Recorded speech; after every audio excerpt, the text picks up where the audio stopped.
And good morning, everyone. And we are here for Mariners baseball. And boy, just less than 12 hours ago, what an absolute disaster it was. And the funniest part of it was, I know I already said it to everyone else yesterday, but I came home from work. I was just really exhausted. Work really kicked my butt in all cylinders. I came home. I was sleepy. I was tired. The game was 2-1 Dodgers, and I was thinking, yeah, maybe it'll be still 2-1, or maybe it'll be 2-2 with 3 innings left. I'll take a nap and come back. As soon as I wake up, 8-1, and I'm like, yeah, I'm going back to sleep. But then another twisted part of my thoughts were maybe Mariner fans are so mad that they just need to vent. So I went on live just to let Mariner fans do that, and it actually went pretty well. A lot of fans came in. They said a lot what they needed to say, and so many people came in, and actually was my new record viewed show of 610. So that was the highlight. Thank you very much. Congratulations. It was the highlight of the YouTube channel, and now here I am with another quote emergency podcast with Steve. How are you, man? Yeah. I'm okay. Yeah, dude, I'm feeling pretty good. It's a Thursday morning. But yeah, you know what's interesting is I value my time. It's a very true statement, right? Like as I get older, I prioritize what I do at any given point of the day. And when it comes to baseball, man, dude, I just want to be entertained. That's professional sports, right? It's entertainment. You turn it on because you're hoping that your hometown team can give you some form of entertainment, right? Even in losses, if you lose and you go down swinging with your best players and you make all the right decisions and it's just not in the cards, okay, that's fine. But when it's this,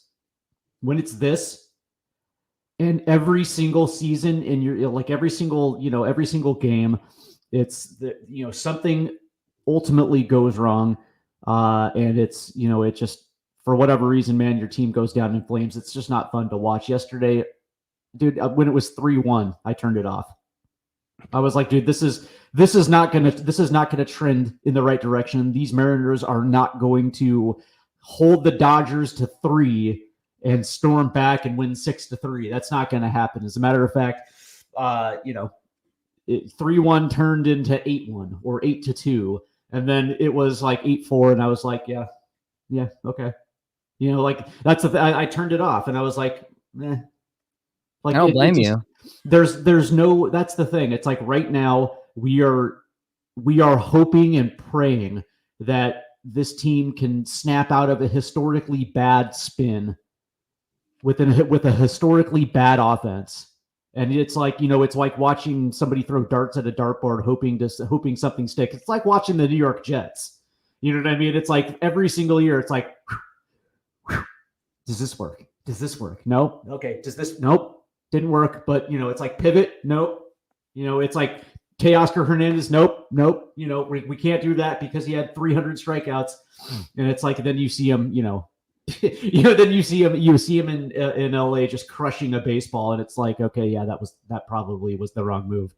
It's just anything that can go wrong is magnified 100%, and now it's to a point where you almost have to do something to show fans that you're going to hold yourself and you're going to hold yourself and this team responsible and accountable. And unfortunately, we're at that spot now where even a turnaround and getting into the playoffs probably is not going to help things at all, because it's like, I don't even think that helps. The crazy thing is, like, despite everything you say, I think for some reason, and you may disagree, I think even if the Mariners even pull a 96, if you know what that even means, where they quote get close, got within one game of Houston, just like when the 96 Mariners got within one game of Texas. And the only reason I remember that, and the reason why people like us may remember that, is because this videotape called "You Gotta Love These Guys," that when they were talking about Yeah, I remember. Yeah, God, I love these guys. A dead fish saying it. I think if that even happens, I think somehow Jerry and Scott is somehow going to still get extensions. That terrifies me. Like, even if they do something like that, John Stan's gonna be like, "Okay, you didn't make it, but hey, you made it exciting in September. Here's your extension, boys." That cannot be the measuring stick, right? So being competitive, and then like that's the thing. It's like, I understand, man, and some Mariner fans will take that and understand that this franchise has not won a thing. Yeah, it's won a few division titles. It's won 2, but even in those series, what did we win? That would be nothing. We didn't even get to a World Series. Like, it would be one thing if we had gotten to a World Series and it was competitive and we took it to 6, and ultimately we just came up short because we don't know how to win those type of series, right? It's understandable. But we haven't even been to a World Series. We're nearly 50 years deep into this franchise's history, a half a century, and we have yet to see a World Series. Okay, so I understand. Fans will take their small victories where they find them, right? Because that's the only thing they have to cling on to. But for the rest of us who understand that the expectation is either you play to win or you don't play at all, right? That should be your bar, right? We're either going to do this to win or we're just not going to do this, right? So for guys like Jerry Dipoto who go out there and say that we're doing fans a favor and that if we can just win at 54% of the time, to me, all that says is that you're baking in excuses for the reason why you can't get this team over the hump. That's what it tells me. And that tells me that you should not be in this position, right? Because the Mariners can, if they want to, if they choose to, they can spend with the Dodgers. They got the money. Jerry Dipoto just chooses not to. That's not how he builds baseball teams. And so, unfortunately, when this happens, and it goes south, the fans are going to turn on you. And right now, we have seen it now. Jerry Dipoto and Scott Service have been in this franchise for basically a decade, with one playoff appearance to their name. And by the way, that was a laughing embarrassment of a divisional series against Houston. The way that ended was an absolute embarrassment. And yet there was good vibes because we hadn't seen a playoff appearance in 22 years. So fans were willing to take it as long as they saw upwards progression. And we did not capitalize on that momentum. As a matter of fact, we did the exact opposite in 2023, and we did it again in 2024, and these are the results. They spiraled even faster than the 95 Mariners did. At least 95, they at least kept it somewhat exciting and returned to the playoffs in 97, more like limped their way in 97. Sure. And I guess rebounded in 2000 and 2001. But this team sounds like it's even worse than, I think it may even be going back to 2020 levels. Not even 20, let alone not even 2021. I think that's how bad it's getting. Well, the interesting thing was that, you make the decision not to bring Carlos Santana and Mitch Haniger back. And the idea is that, okay, fine, we're going to improve those spots and we're going to get better in those spots. And they didn't. As a matter of fact, they claimed that they didn't have money for, at least, I guess, Mitch Haniger at the time, and they didn't have money for Carlos Santana, but yet they had money to spend on AJ Pollock, a freaking platoon guy. Yeah. Well, but also, when they traded for Teoscar Hernandez, he was making $15 million a season, right? So it's like you don't have the money to bring back Carlos Santana on a 1-year deal for $12 million, but you're going to trade for a dude. You're going to trade for a dude who literally does not fit for 15 and bring in AJ Pollock for 8, right? And it's like your starting DH was Tommy La Stella. You know what I mean? It's like, okay, fine. So 2023 ends in a September collapse, and then you spend the entire offseason telling us how it's going to be better because we're building this lineup based on contact. And then you come into the 2024 season and there is literally no contact. The best contact you're seeing is a foul ball off of a 92-mile-an-hour fastball right down the plate. right, this team literally cannot square up a fastball, and we've seen it all season long. And so now the question is it the players, or is it a combination of your hitting philosophy in what you're expecting, and then of course during this historic fall from grace, you're coming out now. Scott Service is coming out now saying, talking about how they focus too much on launch angle and not enough on simple contact, and it's like a face palm. It's unbelievable.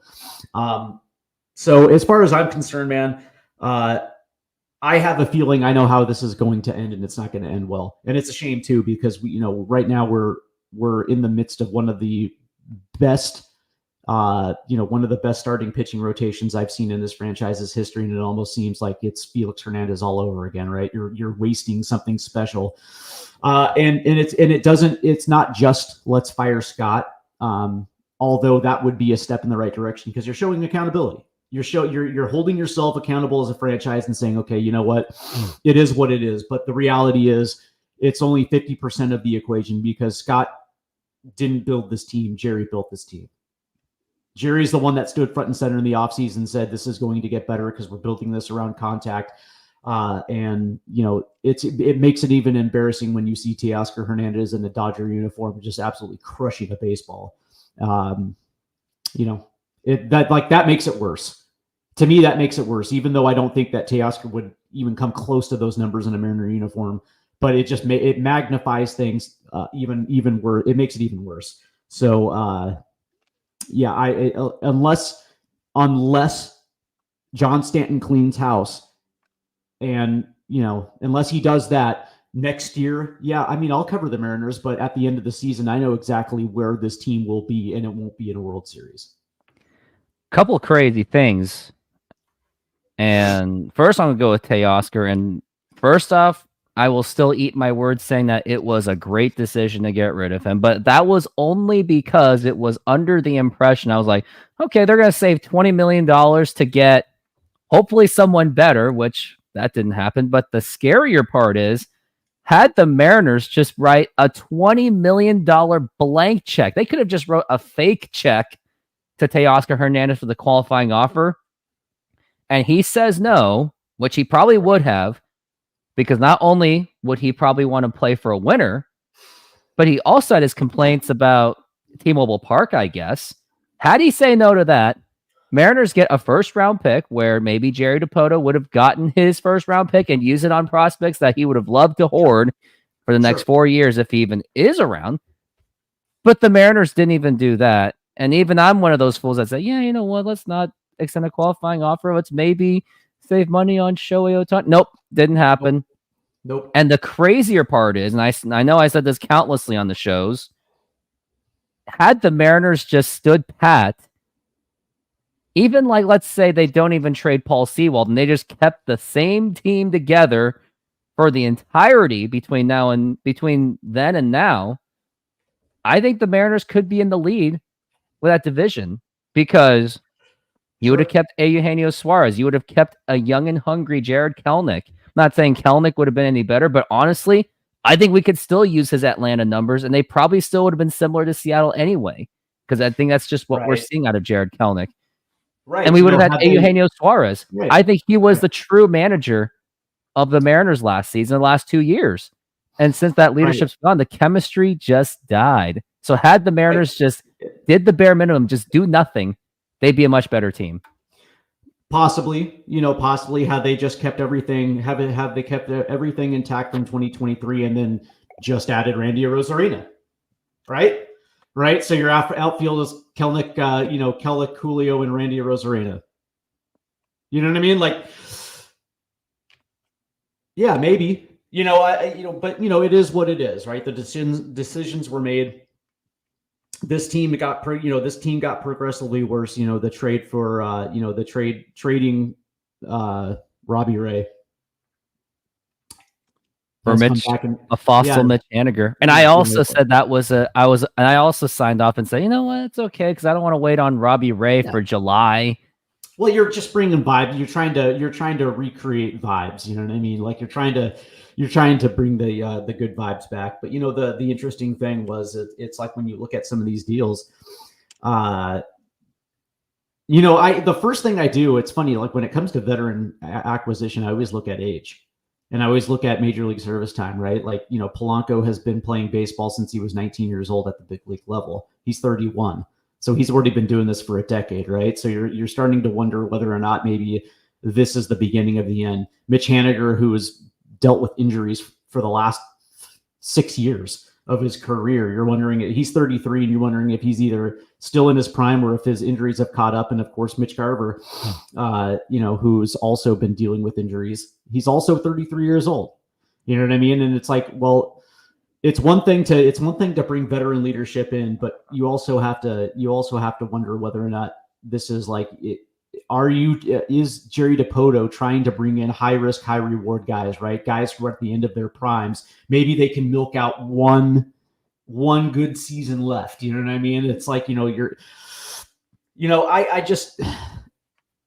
I think I'm kind of with you on that. When I think about it, it's like if they would have just kept the band together for one more season and also kept, and also just made one big acquisition in the offseason to add to that, like if they would have just kept Kelnick, kept Suarez and added Randy Rosarina, traded some of their prospects for that, what kind of team would this be? But unfortunately that's not the case. No, it's not. And I think we've talked about as much as we could about this issue, but the interesting part was a couple interesting things I saw out of Ryan Divish. And I know there's a lot of Mariner fans that don't really like Ryan Divish, but the thing is, it's the man's job. He can't talk poo-poo, just like Root Sports can't. So at this point, it's like, let us do the butt kicking at this point. But the interesting thing I saw was, and what really was interesting was after the game, when I was doing the show, I was like waiting for Scott Service to come on because I was like, okay, maybe he'll say something because he usually does, but it turns out he wasn't even there. I mean, Root Sports wasn't able to cover it, but here was the tweet by Ryan Divish. Service had a team meeting after the game instructing players to clear their heads on the off day to get away from baseball. So he started the media session later than usual. Apparently, Root ended the post-game show while we were still interviewing based on text messages. They had a guy there filming it, and I have yet to see any of that. I haven't seen any of those like interviews out of it.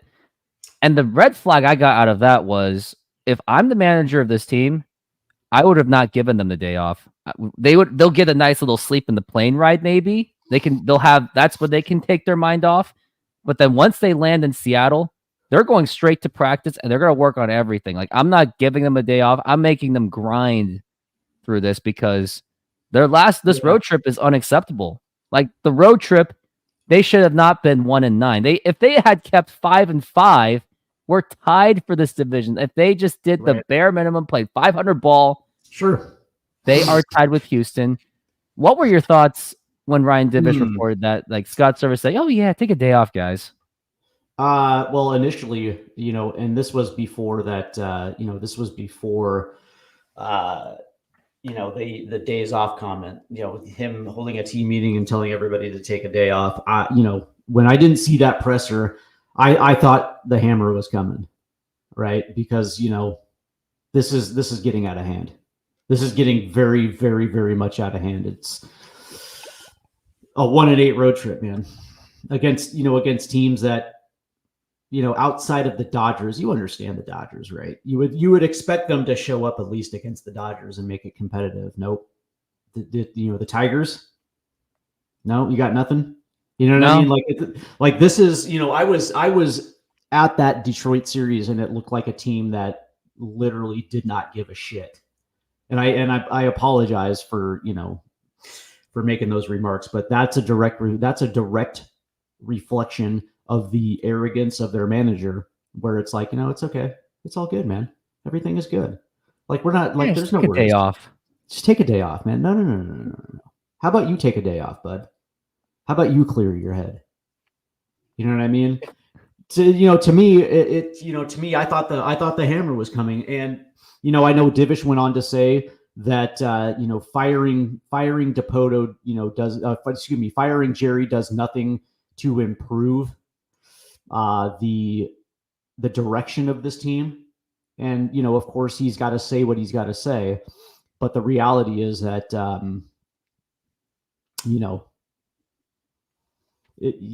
have this team be on the grind. Give this team a day off. It doesn't matter.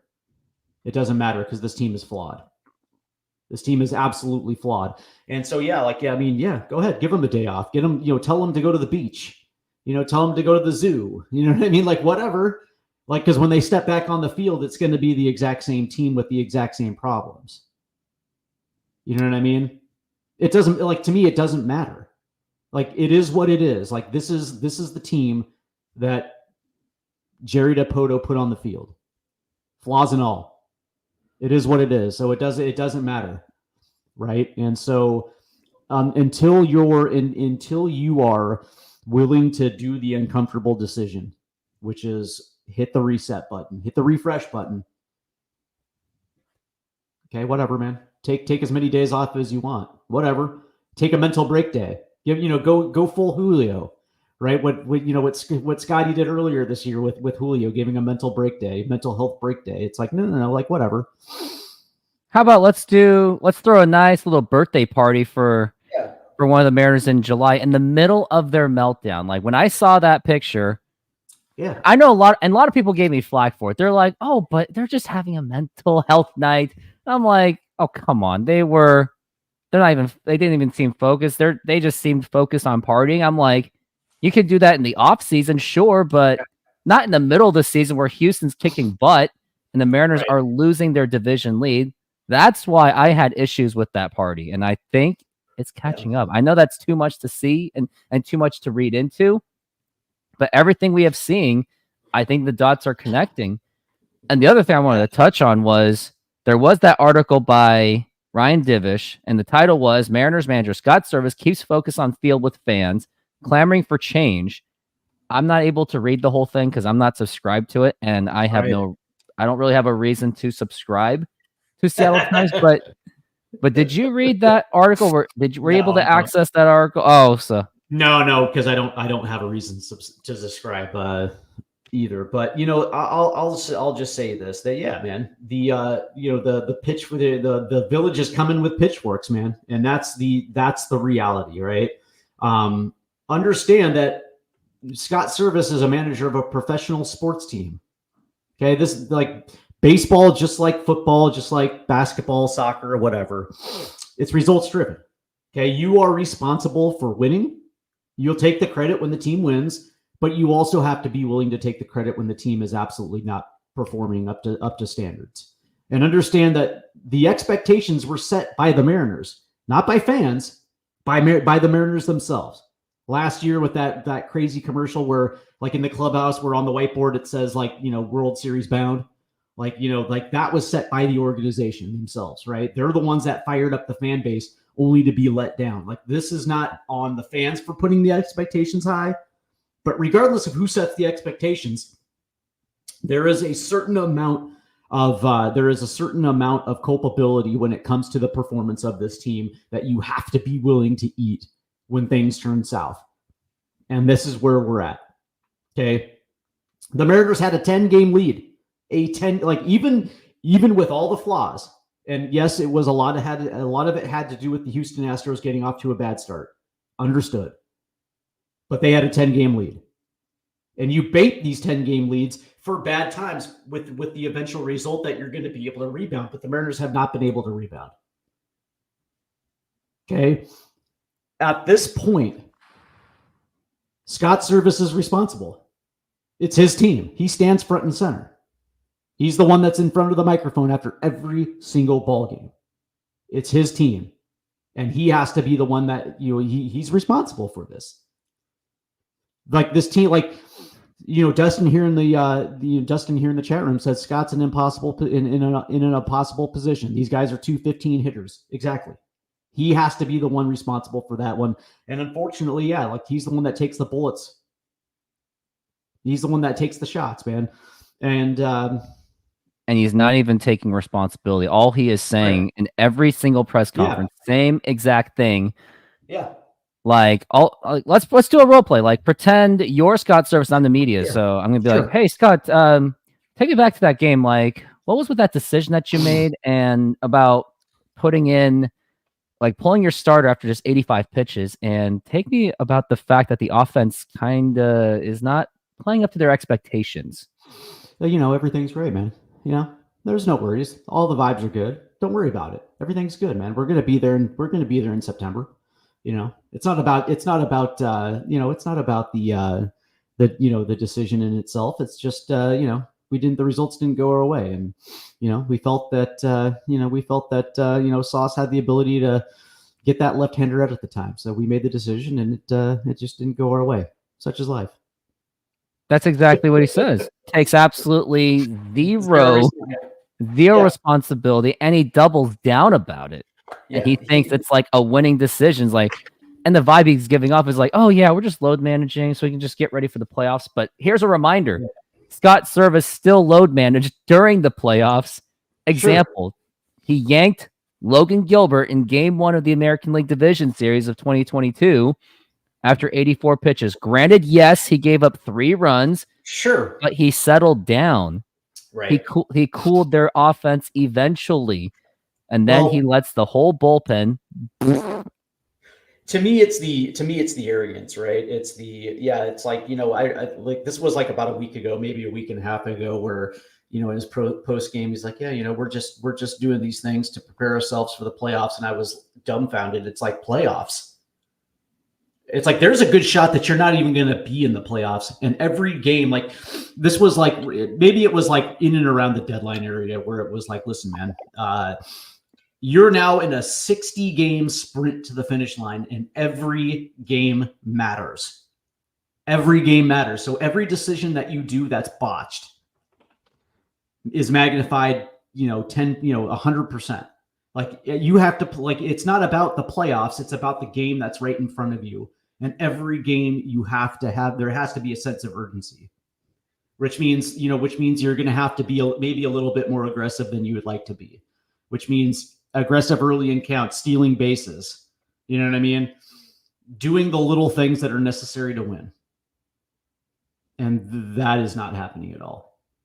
Not at all. At all. And it's a shame too. Because this team is not going to be in the playoffs this year.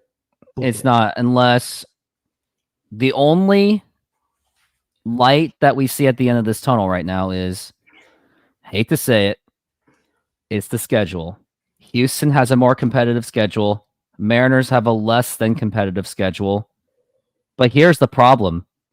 It doesn't matter. Houston can go on their meltdown, but the Mariners are going to match that meltdown anyway, because it's already been seen. They couldn't handle anything on the Tigers. They couldn't handle anything on the Pirates. Right. They couldn't even handle crappy hitters against the Dodgers. Now, to the credit, I will give it credit. The Mariners were at least able to handle their big 4. Shohei Ohtani, Teoscar Hernandez, Freddie Freeman, Mookie Betts. It's not like they killed the Mariners of any way, with the exception of that 3rd game, fine. But they were able to handle them. But then when you get to Max Muncy and Gavin Lux and Jason Hayward, out of all people, they got killed by those guys. Well, let's just understand that the Mariners laid an egg against the Nationals. They got swept by the Angels. They lost 2 or 3 to the Tigers in Seattle, and then they got swept by the Tigers on the road. They should have been swept by the Tigers at home. That right fielder should have caught that, and I kind of wish he did, just to justify the humiliation even further. That is the measuring stick of the team that you have. I mean, you're in a little bit of a tailspin. But that being said, talent for talent, you should be mowing down the Detroit Tigers. You should be mowing down the Pittsburgh Pirates, and it's what are you going to do in game to stop the bleeding, right? So it's like,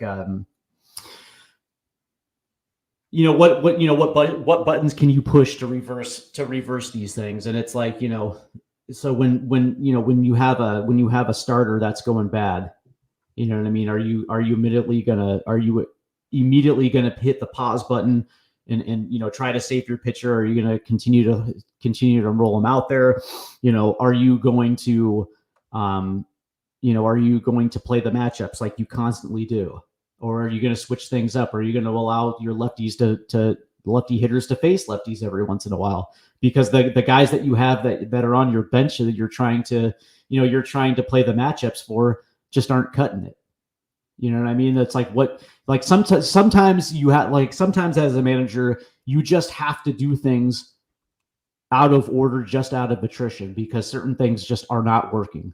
The buttons that you're pushing, just, there's no connection with the button that you're pushing, the light's not turning on. So you have to do some things that, are out of context for the situation of what's going on. Like you have to, do things backwards every once in a while. Take risks. Take risks, right? What's funny is, early in the season, after the whole offseason of hearing about how this is going to be a more of a station-to-station contact hitting team, I'm like, okay, cool, because we actually have the speed in the lineup to be able to do that. They don't even play with Julio Rodriguez, hit home runs. Luke Raley, Dylan Moore, some of these guys who can swipe a bag, applying the hit and run when you have a runner on first base, and the whole right side of your infield is the whole right side of the infield is in double play depth, and you have a huge ass hole.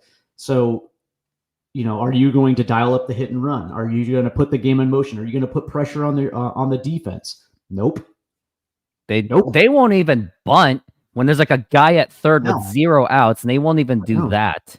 Right. Well, they should. They don't have guys who are able to put down a bunt. That's also another problem. But it's willing to do the little things necessary to win a ball game, right? So like when you see good teams playing baseball and they're willing to accept one run because they know that the big inning is later on down the road. So teams are like, the Dodgers are a perfect example of willing to take a run, right? Where it's like, okay, cool. So we're going to take a walk. We're going to take a base hit. We're going to get a sacrifice fly, and we're going to get a single. That's it. That's a run. Inning over. And it's like, as a Mariner fan, you're like, all right, cool. Well, they stopped the damage at one run. It's like, no. They're just preparing themselves for later on down the road. They're manufacturing runs in an inning where they otherwise wouldn't be able to get a double or a dinger. You know what I mean? It's like, that's what good teams do. Good teams that understand exactly the situation is at hand. And the Mariners, as much as you love them, they try, but they're terrible in 2 strike counts. They literally cannot get a base hit to save their life with runners in scoring position. And their swinging approach is atrocious. Their swinging approach is absolutely atrocious. And so now it gets back to, and I've been saying this the entire year, is this a player talent situation, or is this a hitting philosophy situation? Because we saw home dude Ty France go to Cincinnati, and all of a sudden he starts hitting again. Makes me wonder, like, if David Bell does not last in Cincinnati for whatever reason, I would like to take a nice little look at him, because he seems to have more balls to manage a team than what Scott Service can do. But what I want to do also is a couple things I want to do before we head out.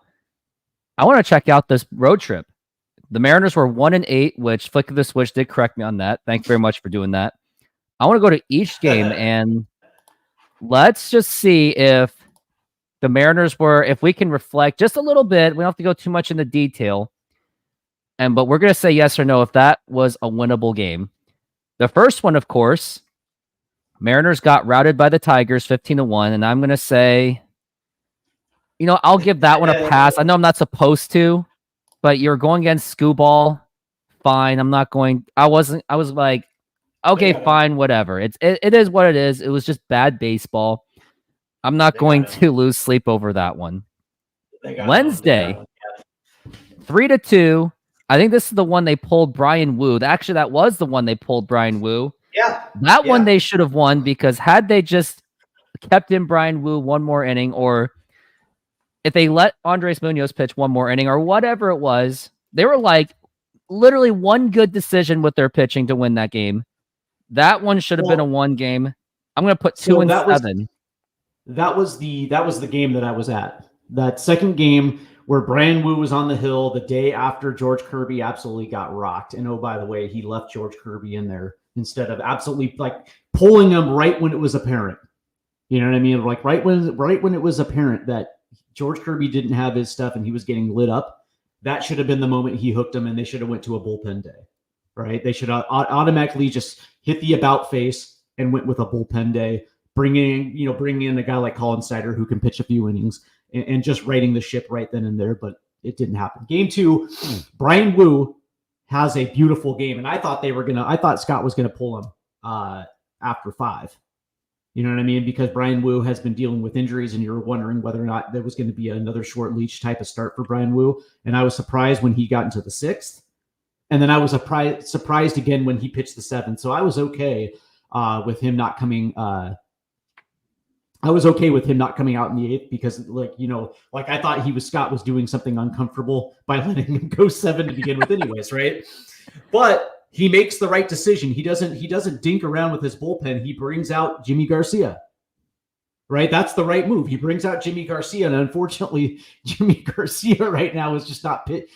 For whatever reason, his fastball is straight and right down the middle of the plate. And of course, he got burned with a 2-run home run, and that was, the Mariners had a 2-run lead.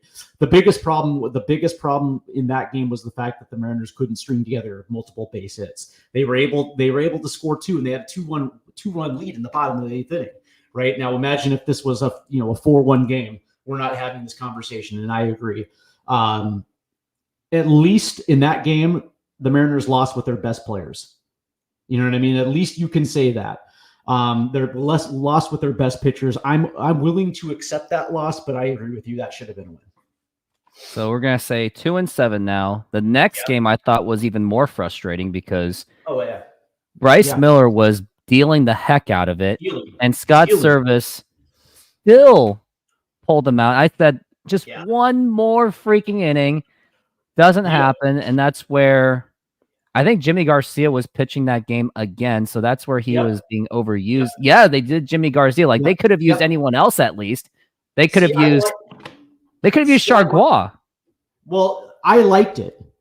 And for this reason, because he went right back to the game before, Jimmy Garcia gives up the 2-run bomb, blows the lead, and then they have to have Andres Munoz come in to right the ship.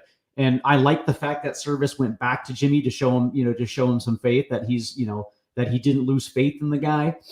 And I like that, right? Because you want to see Jimmy Garcia bounce back, but 100%.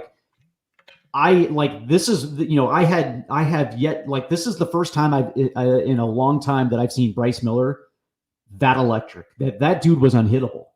I mean, at the point it was 7 innings. He had given up only 2 hits at that point. And it's I understand pitch, 9 Ks. I understand pitch counts, right? Flick of the switch right here says analytics. For Christ's sake, Scott has no feel for the game as it unfolds. 100%. I agree.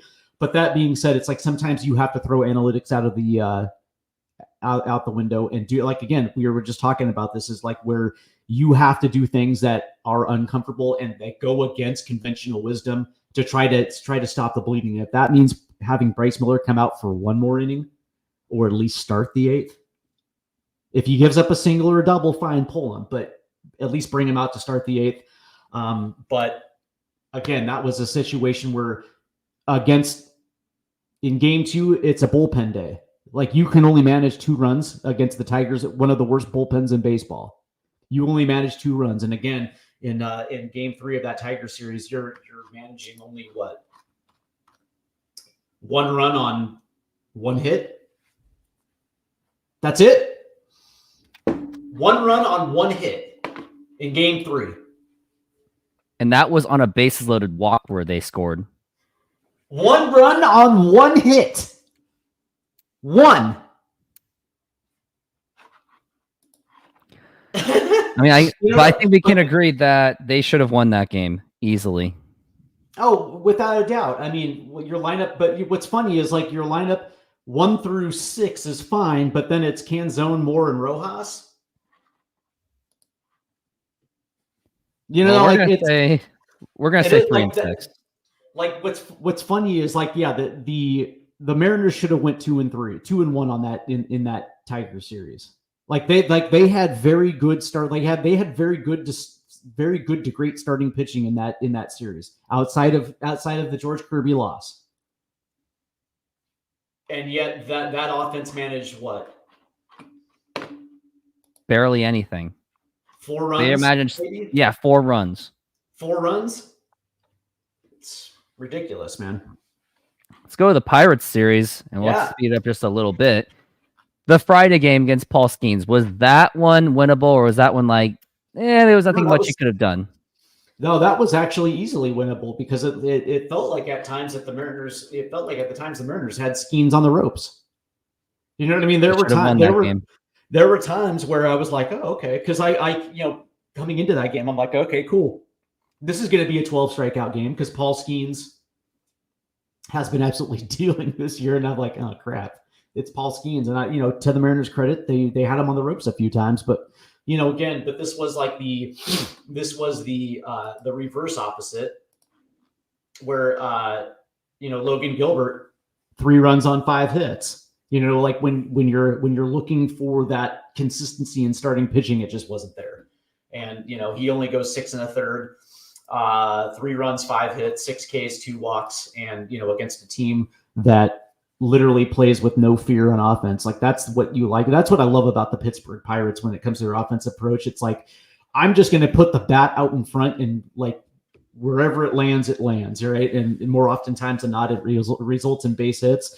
They like to steal bases. They like to put the game in motion, and they took advantage of a pretty bad Mariner defense. So I would like to say that should have been a winnable game, but just like that first game in Detroit, I actually think it should have been a win. It should have been a win. Now it's 4-5. Yeah. And had they been 4-5, they're just 1 game back from the division. And now let's go to the next game where it was 7-2 with Luis Castillo pitching. With, by the way, he was allowed to go 100+ when he was struggling. Sure. Would you say that should have been winnable, or was that like, whatever? No, that played out the way that it was supposed to play out. Luis Castillo, I hate to say it. Luis Castillo was not an ace. If Luis Castillo was in New York pitching for the Yankees or in LA pitching for the Dodgers, he's like a number 3. I think he's a number 3 now. I thought he was a number 3 going into 23. No, 100%, right? They're paying him like an ace, but you're not getting ace results, right? He is on a very, very good team, a World Series caliber team. He's a 3. In Seattle, he should be a 3 or a 2. You know what I mean? But that's the reality. It's like, since he got that contract extension, since 2022 when he came over and was electric, he has been mid at best. I know that's what the cool kids like to use. They like to use the term mid. That's exactly what he is. He's a mid-rotation arm. Sometimes he pitches well, and sometimes he gets lit the F up, and this is one of those games where he just got lit up. And so, no, the Mariners actually deserve that L. So you wouldn't adjust it like the other few games. You just leave it at that. Where you have, you go 5 1/3 and you give up 4 runs on 5 hits and you walk 3, and your offense gives you 2 runs. Well, they got 8 hits, but they only managed 2 runs. No, you deserve to lose. You deserve to lose that game. So we're leaving it 4-5. Yeah. Luckily, the Sunday game they won finally. Sure. And then Dodgers game. But isn't that so Mariners though? Like when you're in a position where you've lost 5 in a row, and then all of a sudden the offense just comes out of nowhere to score 10 runs. You know what I mean? Where it was so Mariner. And you're like, okay, well, maybe this now all of a sudden maybe they've broken out of whatever funk they're in, and so now that the Dodger series, this is a team where historically over the last couple of years the Mariners have showed up against other playoff teams. They've showed it, they showed themselves well against playoff teams, and it's like, okay, cool, this is your litmus test now. This is the test, right? Like, are you legit? It's the Dodgers. From 1 to 9 in their lineup, that they have the ability to kill you in every spot of that lineup. Their pitching is good. Their bullpen's good.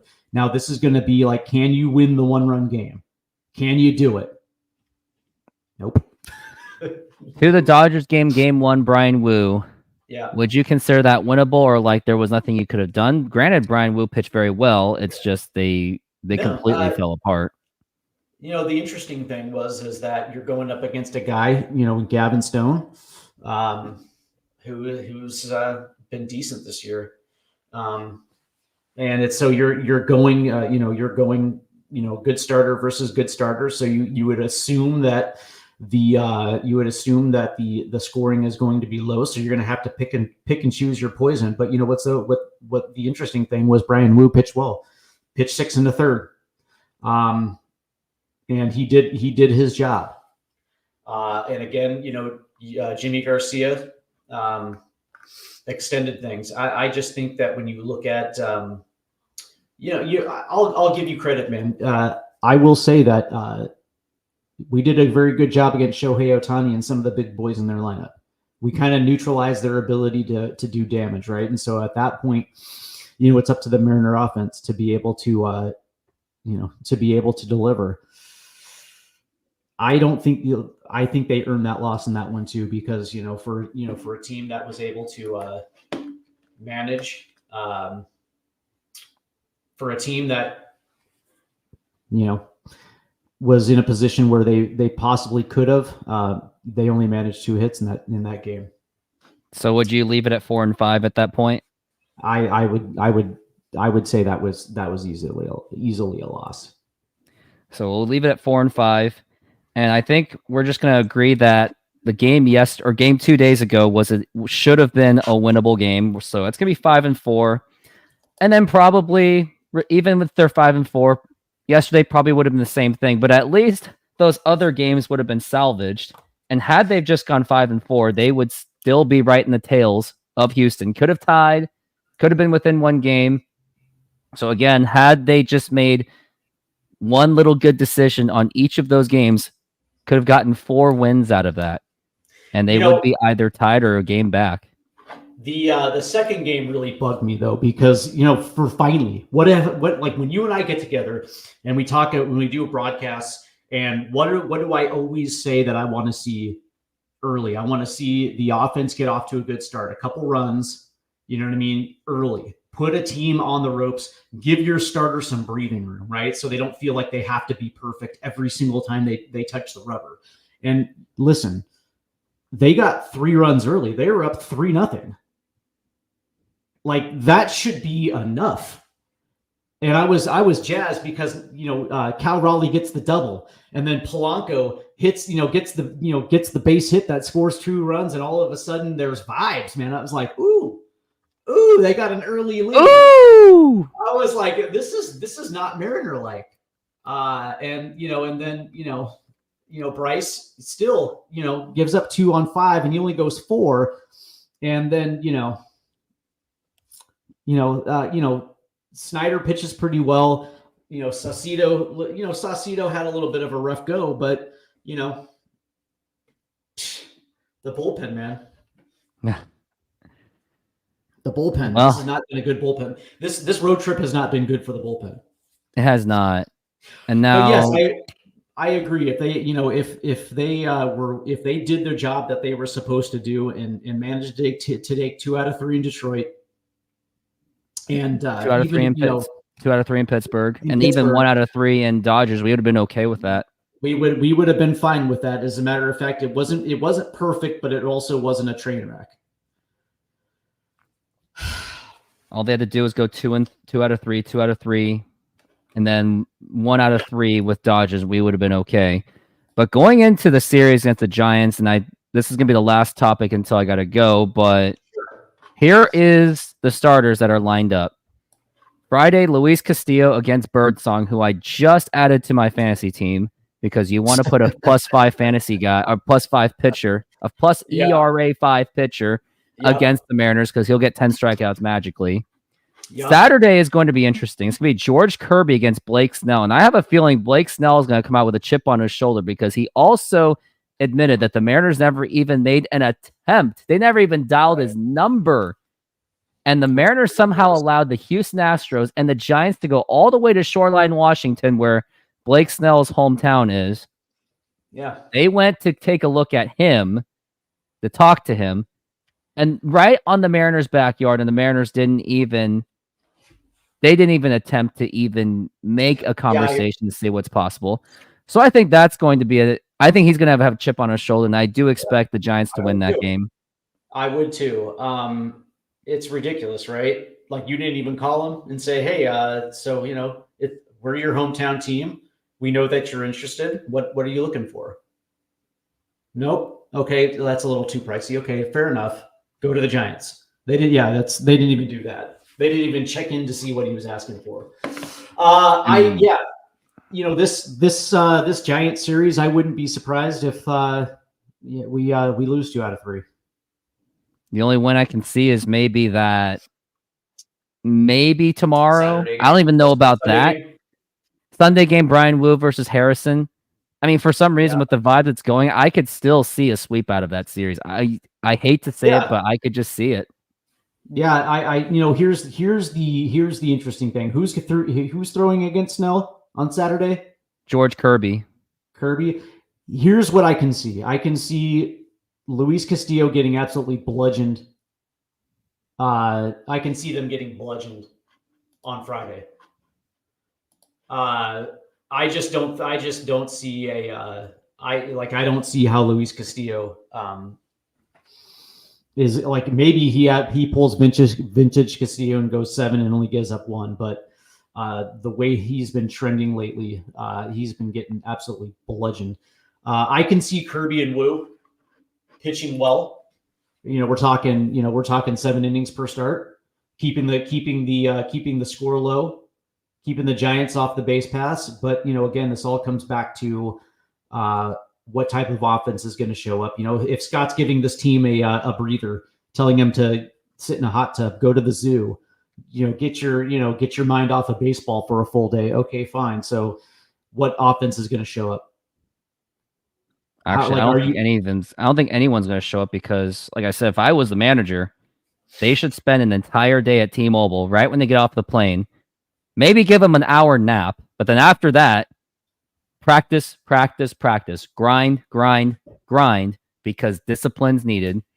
Like, I know this is an extreme example, but the U.S. hockey team of 1980, when USA tied against, who did they tie? Norway or something? It was like Norway, and I know it was just based off the movie, but it was based off a true story, and I thought that Disney movie was pretty accurate. Right, and the and I think Herb Brooks was upset by it, right? Because he was upset, and he made them practice, do those skates for an hour or 2. Yeah, and it only ended because one guy threw his hockey stick because he was pissed, and then Herb Brooks Mike Rusioni. I heard that part was United Minnesota. States. I heard that part wasn't even true. What team do you play for? The United States of America. The problem is, that wasn't actually even true. It was actually ended because Mike Rusioni or whoever, he just threw his hockey stick, and then Herb Brooks all right, you guys are done. But hey, glad I gave you guys hell. And that's exactly what a manager should do, is make them practice that day off. Do not give mental breaks, because they do not deserve it. They went on a freaking drinking fest after losing a series. I'm not saying it was a drinking fest, but it looked like they did. This is the interesting thing when you look at the schedule, okay? 3 against San Francisco, 3 against Tampa Bay at home. A 6-game homestand against 2 teams that are easily beatable. And then they have Tampa Bay's better than the Mariners now, and they were selling. Right. And then you have the road trip. 3 in LA, 4 in Oakland, 3 in St. Louis. Again, 3 winnable. This is like if you want to erase all the bad vibes, it's this portion of the schedule as we're bouncing into September that you need to take care of, because the Giants aren't world beaters. The Rays aren't world beaters, and you get them at home. So it's not like it's not like you're down in Tropicana, which had been a house of pain for the Mariners, right? So you have them at home, and then you have the Angels and A's for 7 games. Like, if you want to get the fans back into your corner, you take advantage of these. You take advantage of these next 13 games. Like, this would be a very good opportunity for to get your goodwill back. But And it starts with accountability. It starts with culpability. And then also, I don't want to hear good vibes talk. I don't want to hear the arrogance of Scott Service anymore. Do yourself a favor, put the best lineup on as you possibly can on the field. And if that means no more Dylan Moore every single day, no more Leo Rivas, do yourself a favor. Would you call up Cole Young before 100%. JP Crawford? They should, 100%. but they're so 100%. obsessed with that service time crap, so it's not going to happen. Well, but the crazy thing is, I'll say this. Now, a lot of people will say that you don't want to disrupt the development. But that being said, he's already at AA, and I think he's already got 100 games at AA now. And they gotta give him a shot, like just one freaking week until Crawford's back, just to see what he does. Just like the post deadline shot in the arm, which they did get for a few games. One of the things that. Yeah, I mean, JP Crawford is now, I think I read somewhere JP Crawford's now hitting off a tee, and I think he's going to go on a rehab assignment. But the reality is, like, even if it's just for a week or 2 weeks. Give Cole Young a shot. Just like Cole Young up. Like Ryan Bliss, where he was like that spark in the offense temporarily. Yeah, it's like, give him a cup of coffee. Bring him up, give him a cup of coffee, put him in a major league clubhouse. Let him sit on the bench and vibe. Just do that. Here's the thing. If you're going to call up Cole Young, he's got to play. And I would send Rivas down. Rivas, it's funny because my buddy just texted me yesterday and said, Jose Caballero, I think, is leading the American League in stolen bases. And I was like, and it's like, yeah, like his numbers aren't good, but he leads the league in stolen bases. It's like an area where the Mariners desperately need somebody that's going to swipe a bag and be aggressive. Imagine if Jose Caballero, I can't believe I'm saying it because he's a terrible player, but imagine if Caballero was on this team. Anyways, I digress. Bring him up, man. Bring him up, play him. And it is what it is, because you can't use Dylan Moore every single day anymore. You literally can't use Josh Rojas every day anymore, right? So you have to do something different. Okay, do something different. And yeah, I'm 100% with you. It's like bring him up, give him a cup of coffee. You play him every day until JP Crawford gets back, and and see what that does. You're absolutely right. You brought up Ryan Bliss, and when Ryan Bliss initially came up, yeah, he was a little bit of a spark. And let's take a look at the Astros series really quick, and let's not go too much into it, but this proves that this is the next week or two is literally the Mariners' final lifeline. Like the lifeline is the favorable schedule on both ends. Astros have Baltimore Orioles for 4 games, at Baltimore, at Philadelphia for 3, and 4 games against Kansas City. This is a perfect opportunity to erase and make up for everything that happened in that road trip 1-8. And if they could at least, not saying play 500 ball, but if they could at least play 54%, if they even do 54%, and which is one game above 500, man. One game above 500. Astros play, you would assume, unless they play on fire, but let's say hypothetically they play less than 500 ball, Mariners could at least make it like 2 games back, or maybe even tie. We've been saying this all year, that all they need is a mediocre performance to finish 500, to be 500. A participation trophy type performance. Yeah. Oh, and by the way, Reflect the Sun, yes, he is. Jose Caballero was one of the worst defenders I've ever seen, and his actually hitting approach is actually not great at all. But he puts bat to ball. Anyway, by the way, hey, I got this for you. Cole Young, right now, he's played 104 games with AA Arkansas, 463 plate appearances, 393 at bats. He's batting .270 with a 369 OBP. Slugging .400 with an OPS of 768. 8 home runs, 47 RBIs, but he's got 58 walks. 58 walks, and he's got 106 hits. Call him up, man. Let him play. Especially when the roster expands in September just by a little bit. Let the kid play. Yeah. I would But they actually, won't. you know, I would bring them up right now. But yeah, no, they won't. So you know, that's pretty sad, isn't it? That we're talking about that all they have to do is just be mediocre.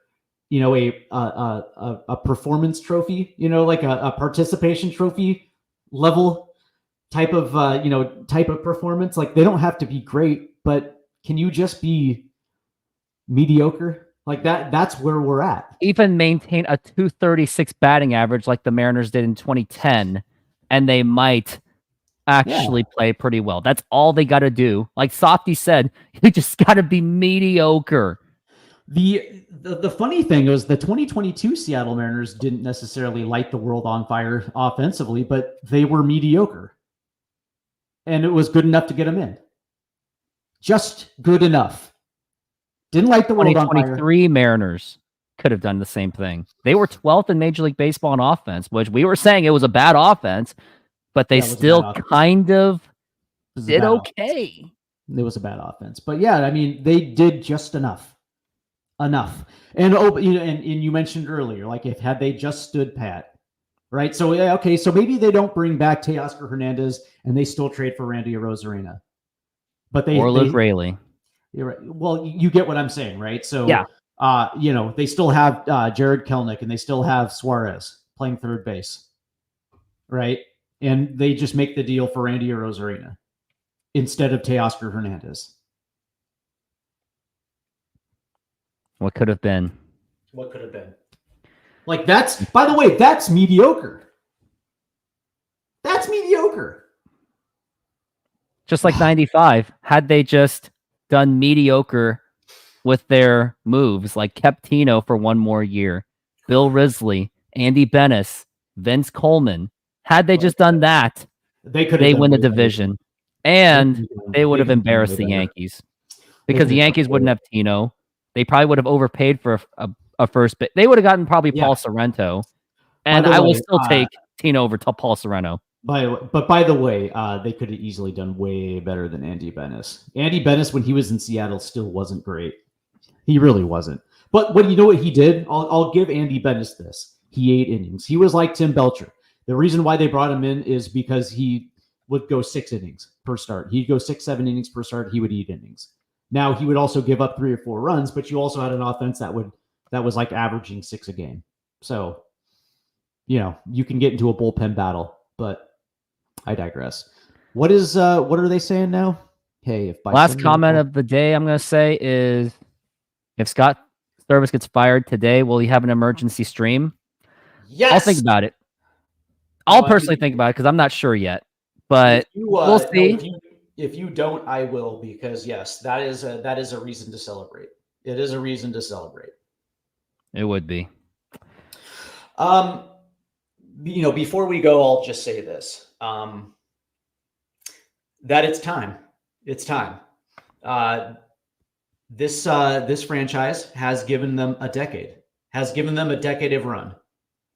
And, what's interesting about this was that, in 2016 and 2018, when Jerry Dipoto was quote unquote Trader Jerry and reshaped this Major League Baseball team, Scott Service couldn't get this team into the playoffs. And then they reset and then they rebuilt. And out of nowhere, they win 90 games in 2021. But again, they missed the playoffs. They get to the playoffs in 2022, and then they collapse in 2023. And now they're collapsing again. It's time. It's absolutely time to hit the refresh button on this. And also, it's time to hit the refresh button on the front office as well, too, man. Like, you've had the same amount of run, and everything that you've tried has failed except for one time. One time that dart hit the bullseye. And it was pure luck. Let's just be honest. It was pure freaking luck. And it's pure, yeah, exactly. It was pure luck. And that's the reality is we have 3 more years left of this window being open because we still have these players locked in for another 3 more years before they hit free agency. And chances are pretty good. is running out. Right. And chances are pretty good these guys are not going to re-sign in Seattle. So you have 3 years. I think some by the end of the season might demand a trade. And I think George Kirby's going to be the first one to do it. I actually think Cal Raleigh's going to be the first one to do it. Because he's just done. And the thing is, and I'm so consumed by this, and I know I said I got to go, but I am consumed by this. But if Cal Raleigh and George Kirby demand a trade, which I expect them to do, I will 100% support it. It's tough, man. But the reality is, the one way that you can avoid it is by firing your president of baseball, firing your president of baseball operations and your field manager, and you're bringing in somebody who is a winner, a proven winner. Epstein and Joe Madden, please, let's make that combo happen. Or bring in Dave Dombrowski, who's won multiple World Series, right? So you're absolutely right. Theo Epstein, Joe Madden, whatever the case may be. Bring in somebody who is going to send that direct message that, okay, here's the thing, man, you're the core, and we want to win with you guys for as long as you're here. But what we're going to do is we're going to evaluate this minor league organization. And here's the thing. I love prospects, but you're gone. Because we have a mandate to get this team to a World Series. So Laz Montez, Cole Young, Colt Emerson, guys who, top prospects. But guess what? We need to actually add legitimate firepower to this Major League Baseball team. We actually have to add legit firepower to the back end of this bullpen. You know what I mean? So I hate to say it, but maybe they gut the minor league system and put together a major league team that's going to compete for the World Series for the next 3 years before they blow it up again. Absolutely. Yeah. Well, that's going to do it.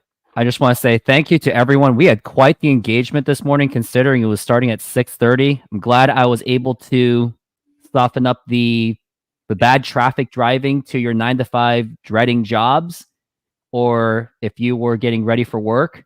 I'm glad I was able to do this for you guys. And I just want to say thank you for being here. Hit that subscribe button and do the same thing for Swing for the Fences. And by the way, he's got a good profile picture that he upgraded on Twitter. And Steve, make sure you do that for your YouTube channel too. Yep, sure did. I already did it. Yep. And everyone have a good day. And go Mariners, painfully saying. Go Cougs and Mariners.